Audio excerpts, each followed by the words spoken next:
ఓం గం గణపతయే నమః. ఓం ఐం సరస్వత్యై నమః. ఓం శ్రీ గురుభ్యో నమః. ఓం నమస్తే అస్తు భగవన్ విశ్వేశ్వరాయ మహాదేవాయ త్రయంబకాయ త్రిపురాంతకాయ త్రికాగ్నికాలాయ కాలాగ్నిరుద్రాయ నీలకంఠాయ మృత్యుంజయాయ సర్వేశ్వరాయ సదాశివాయ శ్రీమన్మహాదేవాయ నమః. ఓం నమో భగవతే రుద్రాయ.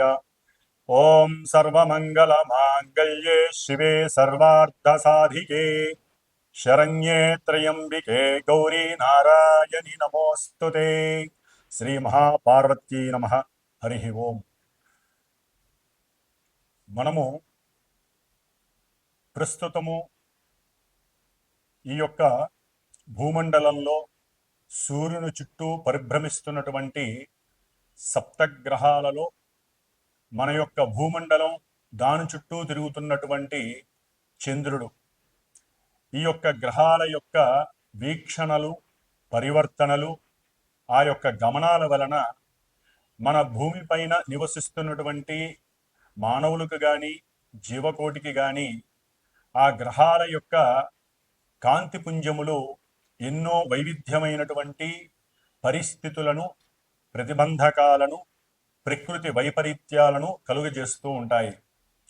మరి ఇప్పుడు సూర్యుడు కుంభరాశిలో 14వ తారీఖు వరకు కూడా తన యొక్క ప్రయాణాన్ని సలుపుతూ ఈ యొక్క మార్చి 15వ తేదీ నుండి కూడా ఏప్రిల్ 14వ తేదీ వరకు కూడా సూర్య భగవానుడు మీనరాశిలోకి సంచారం చేస్తాడు.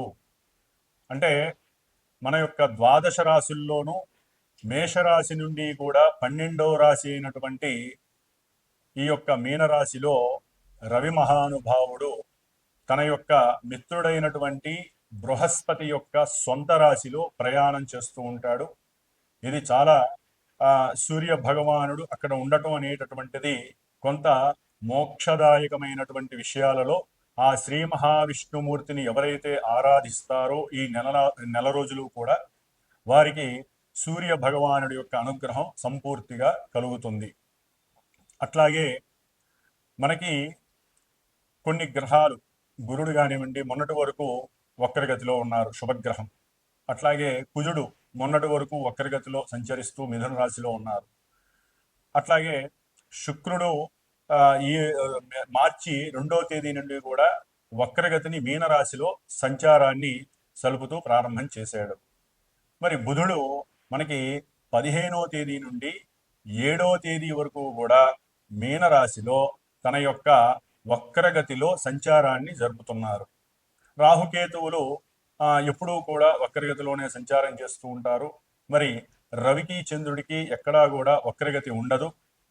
ఆ తదుపరి శని మహానుభావుడు ఎన్నో నెలల క్రితమే ఆయన తన యొక్క వక్రగతిని వీడి రుజుమార్గంలో తన యొక్క కుంభరాశిలో స్వక్షేత్రంలో తన యొక్క చారణ సలుపుతూ మరి మార్చి 29వ తేదీ అర్ధరాత్రిన మీనరాశిలోకి ఆ శని భగవానుడు చక్కగా ప్రవేశాన్ని జరుపుతున్నాడు పూర్వాభాద్ర నక్షత్రంలో.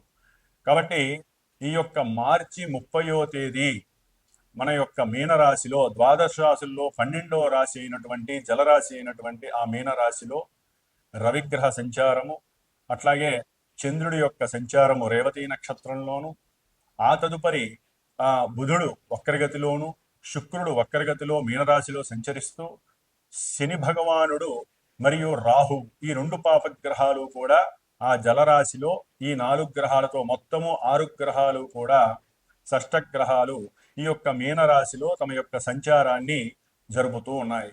సరే, ఈ యొక్క షష్టగ్రహ కూటమి గురించి మనము కొన్ని వీడియోల ద్వారా చెప్పుకున్నాం కాబట్టి ఆ యొక్క వీడియోలని చూస్తే కనుక మనకి అర్థమవుతూ ఉంటుంది. వాటి యొక్క ఆ యొక్క 6 గ్రహాల యొక్క మిశ్రమం వలన దేశానికి ఏమీ కలుగుతుంది, అట్లాగే ఏ ఏ రాశుల వారికి ప్రభావం ఎంతవరకు జరుగుతుంది అనేది మనం తెలియజేసుకున్నాం.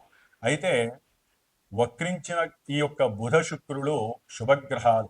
మామూలుగా మన యొక్క జ్యోతిష శాస్త్రంలో మనకి కొన్ని శుభగ్రహాలు, పాపగ్రహాలు ఉన్నాయి. వాటిల్లో బుధుడు, గురుడు, శుక్రుడు, అట్లాగే పూర్ణ చంద్రుడు కూడా చక్కటి శుభగ్రహాలుగా వర్ణించి ఉన్నారు. అయితే బుధుడు పాపగ్రహాలతో కలిస్తే పాపగ్రహ ఫలితాలను ఇస్తాడు. ఆయన న్యూట్రల్ పొజిషన్, అంటే న్యూట్రల్ గా ఉంటాడు. అటు పాపత్వాన్ని, పుణ్యత్వాన్ని, శుభత్వాన్ని ఏ గ్రహంతో కలిస్తే ఆ గ్రహాల యొక్క స్థితిగతులతో పాటుగా ఈయన ప్రయాణం చేస్తూ తన యొక్క ప్రభావాన్ని చూపిస్తూ ఉంటాడు. కాబట్టి మన యొక్క బుద్ధి కుశలత కూడా ఆ బుధగ్రహం యొక్క కిరణాల ద్వారా ప్రభావితం అవుతూ ఉంటుంది.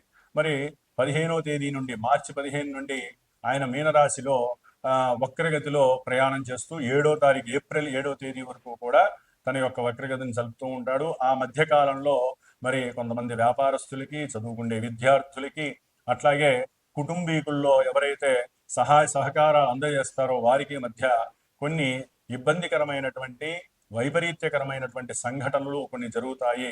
అట్లాగే కొన్ని ఇబ్బందులు కూడా కలిగే అవకాశాలు ఉంటాయి.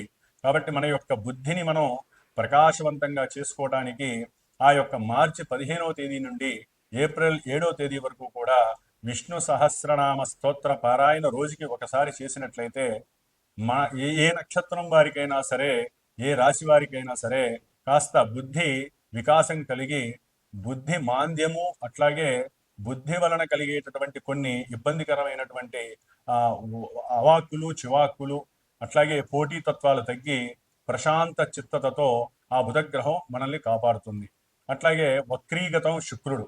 మరి శుక్రుడు భార్యాభర్తల అన్యోన్యతకు కానివ్వండి, ధన ప్రాప్తి అంటే ధనం గురించి కానివ్వండి, వివాహం కాని వాళ్ళకి, అట్లాగే ఎన్నో రకాలైనటువంటి సౌఖ్యకరమైనటువంటి దాంపత్య సౌఖ్య జీవితానికి కూడా శుక్రుడు చాలా చాలా మంచి శుభ ఫలితాన్ని కలుగజేస్తాడు. మరి ఆ శుక్రగ్రహం కూడా వక్రిస్తోంది.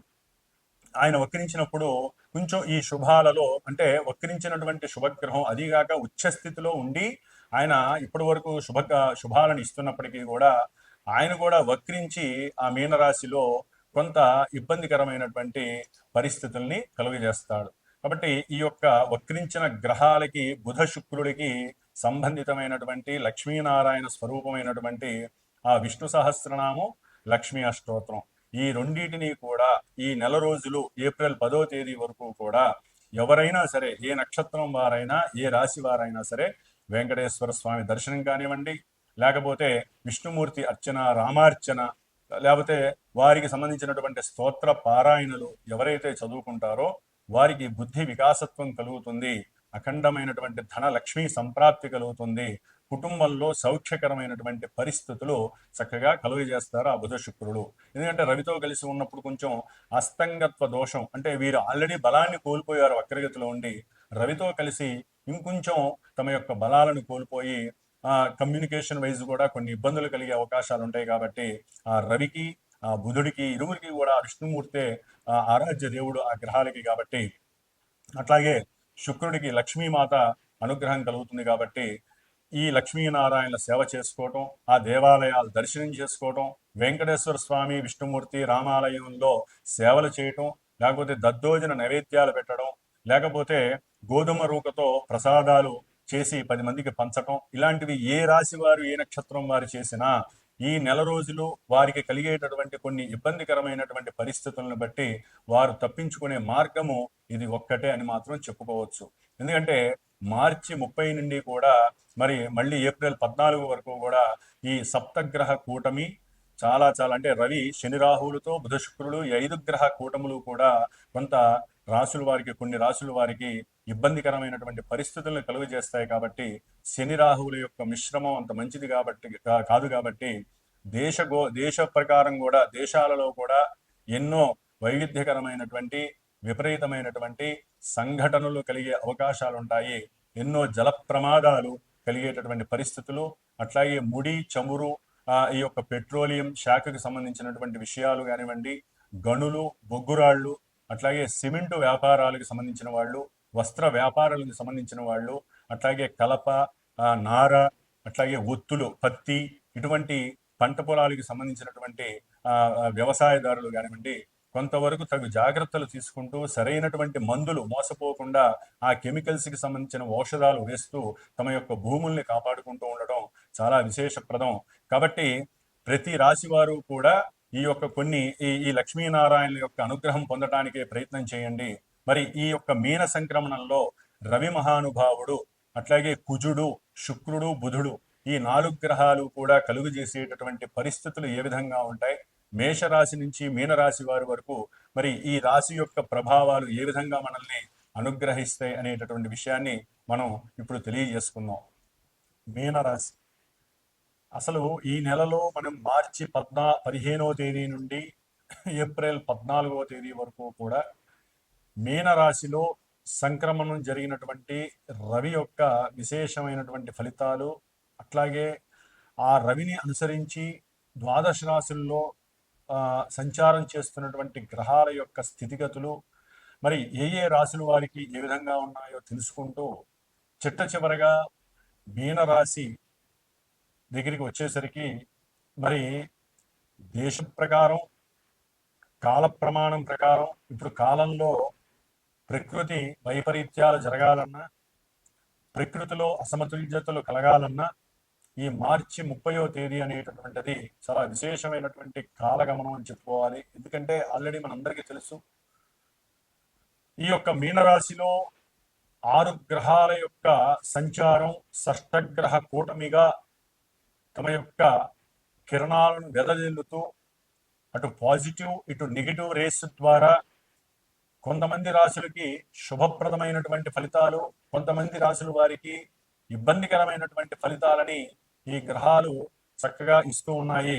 మరి ఈ మీనరాశిలో రవి ఎప్పుడైతే సంచారం ప్రారంభం చేస్తాడో సంతానపరమైనటువంటి ఉద్యోగ విషయాలు, అంటే ఎవరికైతే మీనరాశి వారికి సంతానపరంగా ఉద్యోగ అవకాశాలు వచ్చినాయో ఆ యొక్క కాగితం అంటే జాయినింగ్ డేట్ చేతికొచ్చే లోపలే అది మిస్ అయిపోతుంది, వద్దని రిజెక్షన్ లెటర్ వస్తుంది, కారణం తెలియదు, ఇబ్బందులు మాత్రం పడతారు.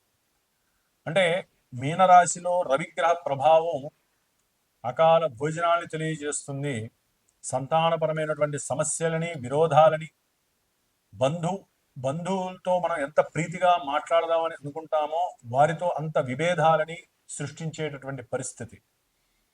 అట్లాగే అధికారులతో బెడద గొడవ, అధికారులు అంటే మీరు చేసేటటువంటి వృత్తి, మీనరాశిలో రవిగ్రహ సంచారము కొంత శారీరక అలసటని, అట్లాగే జీర్ణక్రియలో కొన్ని మార్పుల వలన దాహార్తితో నీరు ఎక్కువగా తీసుకోవడం ద్వారా, అంటే ఈ ఎండాకాలం కాబట్టి డిహైడ్రేషన్ అవుతుందేమో అని చెప్పి నీటిని ఎక్కువగా తాగడం ద్వారా కాస్త ఉష్ణ సంబంధిత విరోచనాలు అయ్యేటటువంటి పరిస్థితులు, జీర్ణక్రియకి సంబంధించినటువంటి కొన్ని అసమతుల్యతమైనటువంటి అసమానతల వలన కొన్ని ఇబ్బందులు కలిగేటటువంటి పరిస్థితులు, శిరోబాధ, ఇవన్నీ అర్థం కాక హాస్పిటల్కి వెళ్ళి డాక్టర్లతో సంప్రదించటం, ఇలాంటివి ఎన్నో కలిగే అవకాశాలు ఉంటాయి.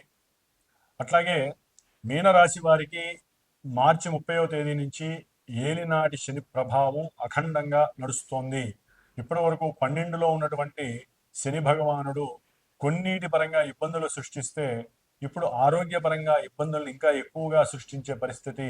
అరికాళ్ళు ఉబ్బటం, లేకపోతే అరికాళ్ళల్లో నీరు చేరటం, అట్లాగే అరికాళ్ళకి సంబంధించినటువంటి కొన్ని బాధలు వీరు ఎదుర్కొనేటటువంటి పరిస్థితులు కలుగుతాయి. ఎందుకంటే బుధుడు స్కిన్ అలర్జీస్, అరికాళ్ళల్లో అలర్జీస్ని క్రియేట్ చేసే పరిస్థితులు కూడా కలుగుతుంది. వేళ్ల మధ్య భాగంలో మీనరాశి వారు కొంత జాగ్రత్త వహించడం మంచిది. అట్లాగే వ్యాపార సంబంధిత విషయాలలో గవర్నమెంట్ నుంచి కొన్ని వ్యతిరేకతలు కనిపిస్తాయి. గవర్నమెంట్ వాళ్ళకి కొన్ని పెనాల్టీస్ కట్టేటటువంటి పరిస్థితులు, ఐటీ డిపార్ట్మెంట్కి అనవసరంగా ధనాన్ని వారికి కట్టే పరిస్థితుల ద్వారా ఆర్థిక పరమైనటువంటి నష్టము కలుగుతుంది. అట్లాగే ఈ ఏప్రిల్ 3వ తేదీ తర్వాత కుజగ్రహ ప్రభావం పంచమ స్థానంలో నీచ స్థితిలో ఉండటం ద్వారా మీరు తండ్రి వలన వచ్చేటటువంటి ఆర్థిక లావాదేవీలు, ఆర్థిక పరమైనటువంటి విషయాల యందు కొంత మానసిక శక్తిని కోల్పోవటం, సంతానపరమైనటువంటి ఆర్థిక సమస్యలు అనుకోకుండా నెత్తి మీదకి వచ్చేటటువంటి పరిస్థితులు కలగటం, అట్లాగే సంతానపరంగా కొన్ని ధనపరమైనటువంటి ఇష్యూస్లో కోర్టుల దాకా వెళ్ళేటటువంటి వ్యాజ్యాలు కలగటం, ఇలాంటివన్నీ కూడా ఎన్నో రకాలైనటువంటి సమస్యలు మీనరాశి వారికి కలిగే అవకాశం ఉంటుంది. కానీ సంతానపరంగా కొంత ఆర్థికపరమైనటువంటి లాభం వీరు పొందటానికి సాధ్యమైనంత వరకు అవకాశం ఉంటుంది. సుబ్రహ్మణ్యేశ్వర స్వామి పూజ చేయడం ద్వారా, లేకపోతే ఆయన అనుగ్రహం పొందడం ద్వారా. ఏదేమైనప్పటికీ కూడా వృత్తి ఉద్యోగాల రీత్యా డాక్టర్ చదివేటటువంటి విద్యార్థులు ఎవరైతే ఉన్నారో వారు రాసేటటువంటి ఎగ్జామ్స్లో కొన్ని అవకతవకలు జరగటం, అట్లాగే వారికి మందబుద్ధి కలగడం ద్వారా వారు చదువుకున్న చదువంతా కూడా కొంత నిర్వీర్యం అవ్వటం, బుద్ధి వికాసత్వం కోల్పోవటం, బుద్ధి చైతన్య శక్తి కొంత వీరిని నిర్వీర్యం చేయటం, ఫ్రెండ్స్ ద్వారా పలు విధాలైనటువంటి చర్యలు చేయడం ద్వారా, అవసరం లేనటువంటి కొన్ని అలవాట్లు చేసుకోవడం ద్వారా, కొన్ని మాదక ద్రవ్యాలు స్వీకరించడం ద్వారా, మీనరాశి వారు కొన్ని మత్తు జల పదార్థాలు స్వీకరించడం ద్వారా వీరి యొక్క ఆరోగ్యాన్ని పాడు చేసుకోవడం, వీరికి ఉన్నటువంటి నైతిక విలువలని కోల్పోవటం, విస్తృతంగా వీరి గురించి కుటుంబంలో కానీ అట్లాగే సంఘంలో కానీ వారి గురించి చెడుగా ప్రచారం జరగటం, ఇలాంటివన్నీ కూడా చాలా జరుగుతాయి. కాబట్టి మీ యొక్క మీనరాశిలో గ్రహ ప్రభావం చాలా కఠినంగా ఉంది. కాబట్టి మీరు ముఖ్యంగా మీనరాశి వారు సాధ్యమైనంత వరకు లక్ష్మీనారాయణ స్తోత్రాలని పఠించడం ద్వారా కానీ, ధన్వంతరి హోమాన్ని జరిపించడం ద్వారా కానీ, లేదా కంపల్సరీ ఈ 5 గ్రహాలకి జప క్షీర తర్పణ దానాదులు చేయటం ద్వారా, హోమము లేదా పాశుపత అభిషేకం చేయటం ద్వారా వీరు తమకున్నటువంటి ఇబ్బందులు, తమకి వస్తున్నటువంటి సమస్యల నుండి తప్పించుకునే అవకాశం లభిస్తుంది. ఏదేమైనప్పటికీ శనిగ్రహ స్తోత్రాన్ని, హనుమాన్ చాలీసాన్ని మాత్రం 3 సంవత్సరాలు వదలకుండా చక్కగా స్తుతించండి. మీనరాశి వారికి ఇదొక రకమైనటువంటి పరీక్షగా భావించండి. ఈ పరీక్షలో నెగ్గడానికి మీ యొక్క స్వయం ప్రపత్తి, అట్లాగే మీకున్నటువంటి నాలెడ్జ్ ద్వారా మాత్రమే మీరు మీకు వచ్చేటటువంటి సమస్యల నుంచి ఎదుర్కోవచ్చు. ఎందుకంటే అటు బుధుడు, శుక్రుడు, రాహువు, శని, రవి ఈ 5 గ్రహాలు 1వ స్థానంలో ఉండటం అంత మంచిది కాదు. శుక్రుడు ఉండటం ద్వారా కొంత భార్యాభర్తల మధ్య మంచి సంప్రదింపులు జరిగి ఆర్థిక పరంగా, వ్యవహారికంగా, ఆకస్మికంగా వ్యాపారాల్లో కొన్ని వృద్ధికరమైనటువంటి విషయాల యందు ఆసక్తిగా ముందుకు వెళ్ళేటటువంటి పరిస్థితులు కనిపిస్తున్న మిగతా గ్రహాల యొక్క సమ్మేళనంతో వారు చేసుకునేటటువంటి చర్చలు కూడా ప్రతిఫలించక ప్రతికూలతతో ఎన్నో ఇబ్బందులు, గవర్నమెంట్ పరంగా ఎన్నో సమస్యలు వచ్చి వీరు ఎన్నో రకాలైనటువంటి శారీరక మానసిక సమస్యలు ఎదుర్కొంటారు. శిరోబాధల వలన వీరికి ఏం చేస్తున్నారో వీరికి తెలియదు. కాబట్టి రాహుకేతువుల యొక్క దోష పరిహారార్థమై వీరు చక్కగా సుబ్రహ్మణ్య పాశుపత హోమాన్ని కానీ, సర్పసూక్త జపాన్ని కానీ ఆచరించండి. రాహుకేతువులకి, శనికి దానం చేయండి. లేదా ఎవరైనా సరే వృద్ధులు లేకపోతే కాళ్ళు చేతులు లేనటువంటి వారికి కొంత అవసరం లేనటువంటి కొన్ని మత్తు పదార్థమైనటువంటి జలపానీయాన్ని దానం చేయడం ద్వారా కొంత వీరికి ఉన్నటువంటి కర్మ దోషాలని, కర్మ ప్రారంధాలని నివృత్తి చేసుకునేటటువంటి పరిస్థితి కలుగుతుంది. కాబట్టి మీరు ఆరోగ్యకరంగా ఉండాలంటే సూర్యగ్రహ జపాన్ని ఆచరించండి, లేదా ఆదిత్య హృదయ స్తోత్రాన్ని చక్కగా ప్రతినిత్యము 30 రోజులు పాటిస్తే వీరికి కలిగేటటువంటి అనారోగ్య సమస్యలు తొలగించుకోవడానికి మీనరాశి వారికి చక్కగా ఊరట లభిస్తుంది. ఓం శ్రీమాత్రే నమః.